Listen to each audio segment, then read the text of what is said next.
Hello everyone, welcome to computer classes. Now इस video में हम लोग डिस्कशन करने वाले क्वेश्चन सेट 1 जो कि प्रश्न का वीडियो पहले अपलोड हो चुका है, उसका आंसर इसमें डिस्कस करने वाले हैं।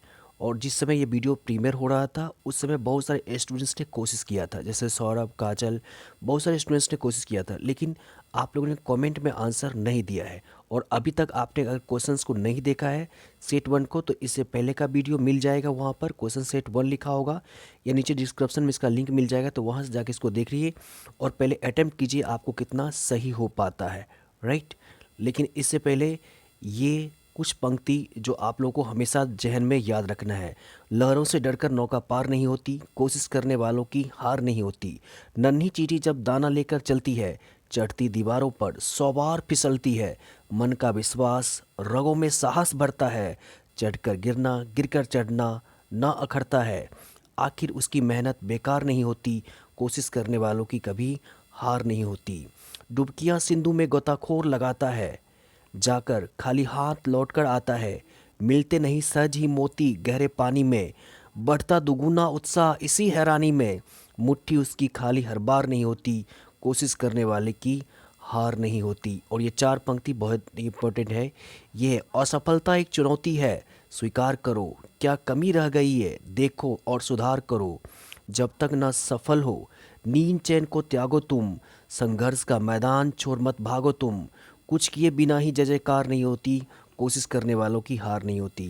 तो आप लोग ज़रूर कोशिश कीजिए, जो प्रश्न दिया है उसको अटेम्प्ट कीजिए और कहीं भी आप ज़रूर कोशिश करते रहिए, आपको एक न एक दिन सफलता मिल ही जाएगी।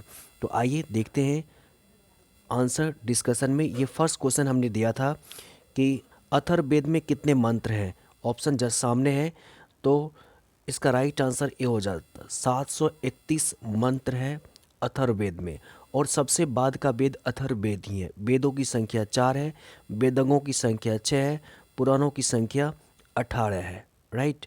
तो इसमें से 731 मंत्र।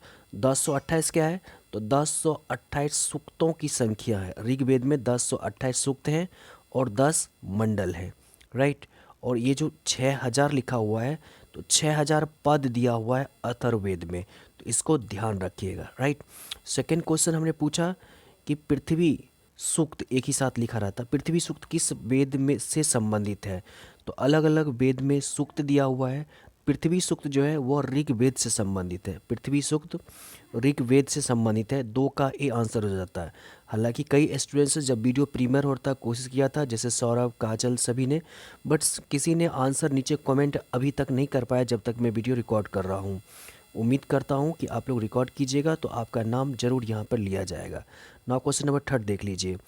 परीक्षित परीक्षित को कुरुओं का राजा किस वेद में कहा गया है।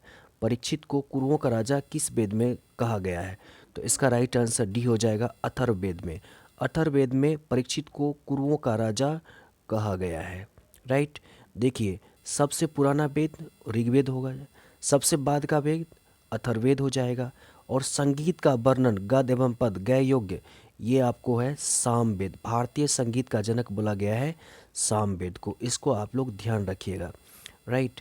नेक्स्ट क्वेश्चन नंबर 4 था साकल शाखा, अलग अलग वेदों की शाखा है, तो साकल शाखा किस वेद से जुड़ी एकमात्र जीवित शाखा है अभी तक। साकल शाखा, तो इसका राइट आंसर ए हो जाता है, ऋग्वेद से जुड़ी हुई है साकल साकल शाखा, राइट। नेक्स्ट क्वेश्चन नंबर 5, इनमें से कौन सा अथर्ववेद की शाखा है। अलग अलग वेदों की शाखा है जैसा कि आपको पहले ही बताया गया है, तो अथर्ववेद की कौन सी शाखा है। ऑप्शन ए था सौनक, बी था पेपलाद, तो ये दोनों शाखा है, सौनक और पेपलाद।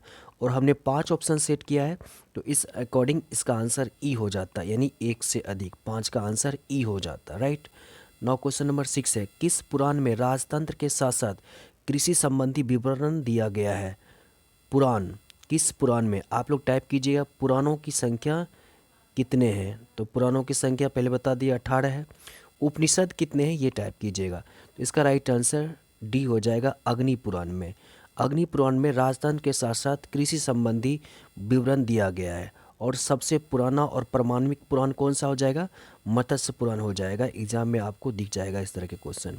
नाउ क्वेश्चन नंबर 7 था वेरी इंपॉर्टेंट, ज्योग्राफी से है, इनमें से कौन से सुमेलित नहीं है एक तरफ है आर्द्र शुष्क हवाएं, गर्म हवाएं चलने वाली, और दूसरी तरफ क्षेत्र दिया हुआ है जैसे नॉर्वेस्टर।